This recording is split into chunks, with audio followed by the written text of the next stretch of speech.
This is Algebra 3, Section 1.2, Sampling and Experiments. The previous section we already talked about nominal, ordinal, interval ratio, types of levels of measurement. Alright, so I'd like you to take some notes on Section 1.2.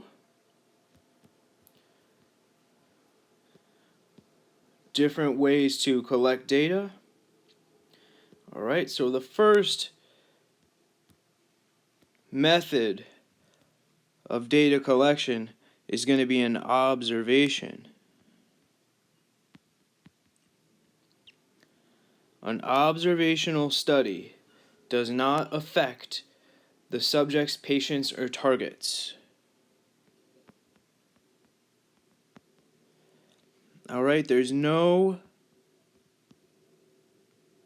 treatment that is applied.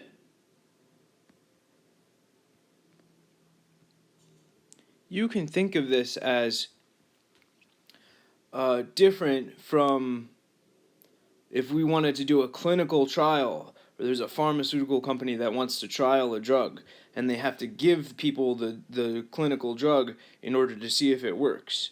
Okay, so just as an example, determine which study is an observation.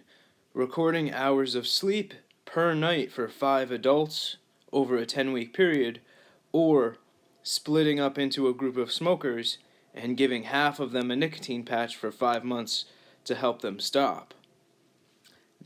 Alright, Part B has a treatment applied. So that means Part A is going to be an observation.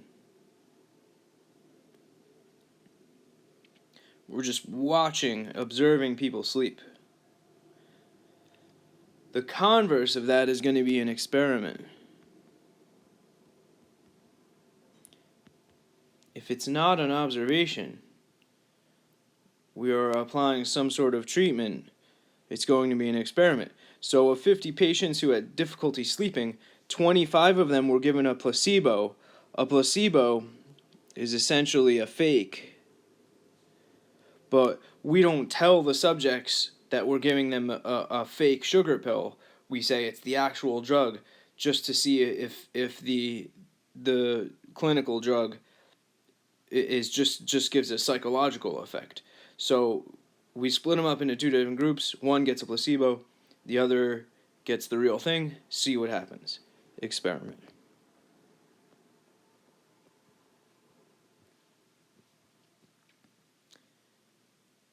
Here's a nice example for you. Determine if the study is an observation or experiment. The Pew Research Center published results on how governments restrict religion around the world. Well, you've got a lot of different statistics there. You can take a minute and take a look. How does government affect religion across the world? Alright, there's some interesting stats there. But we're not applying any treatment to the people around the world in these different governments. So that means this has to be an observation.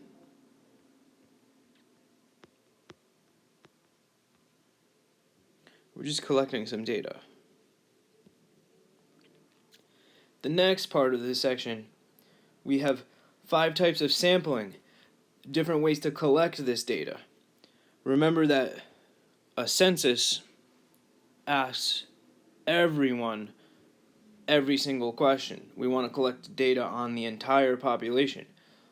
But that's not always the best thing to do, so we have to come up with different ways to sample a small portion of the population. The first way would be like putting names in a hat. This is random sampling. Or we could also say simple random.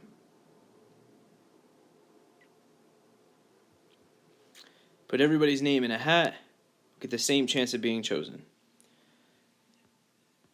Systematic. Cyclical. Every nth subject. So the n could be a number 3. Every third person gets selected to complete a survey. Convenience is easy. You stand outside the library and survey everybody who comes out of the library on how often or what grade they get. It's easy.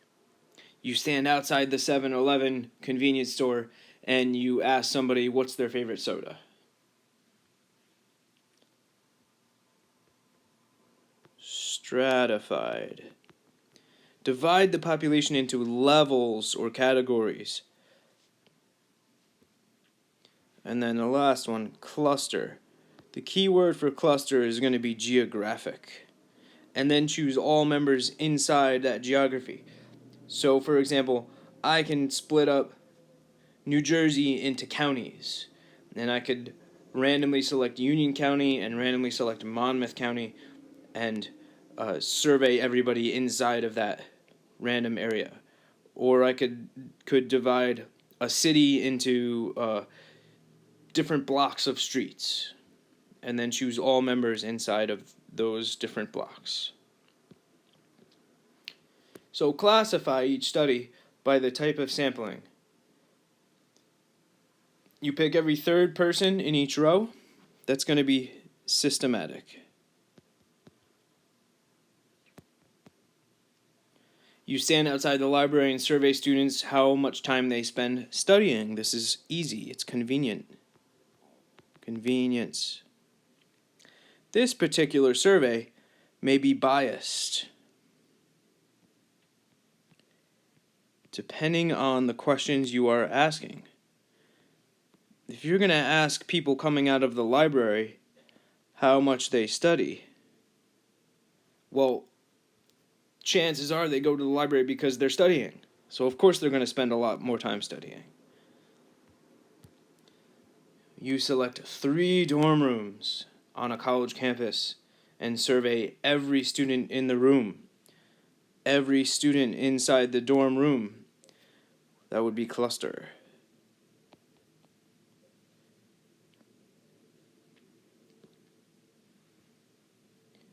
You put 10 names in a hat, randomly select 3. Simple. Random. You choose 5 random students from each grade level, freshman to senior, and survey them. Well, freshman, sophomore, junior, senior. Those are categories. Those are different levels. Stratified. You text all of your friends about whether or not they use social media. Convenience. It's easy. Possibly biased. If you're texting all your friends, then that means they all have cell phones. So chances are, if they have a cell phone, maybe at some point they signed up for social media. Makes perfect sense.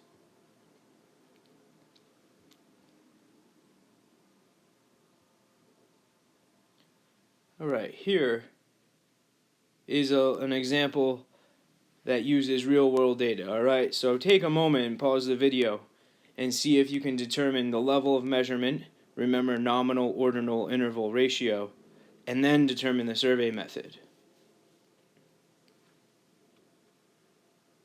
Alright, so Gallup recently called a random sample of 1,520 adults aged 18 or older living in all U.S. states and asked them if they were proud to be Americans. 47% of them said yes. What is the level of measurement?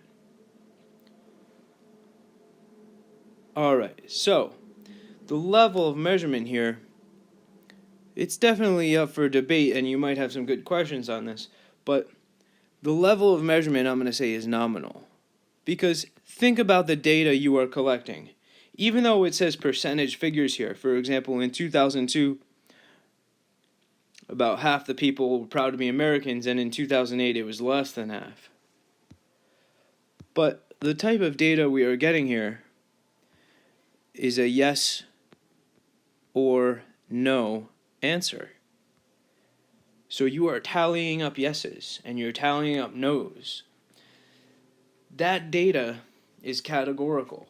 So it's nominal. It can't be ranked. We can't compare yeses and nos and say there's a zero involved there or anything like that. So nominal. The percentages themselves, if you were to compare different years of percentages, then you could say something like a ratio level of measurement.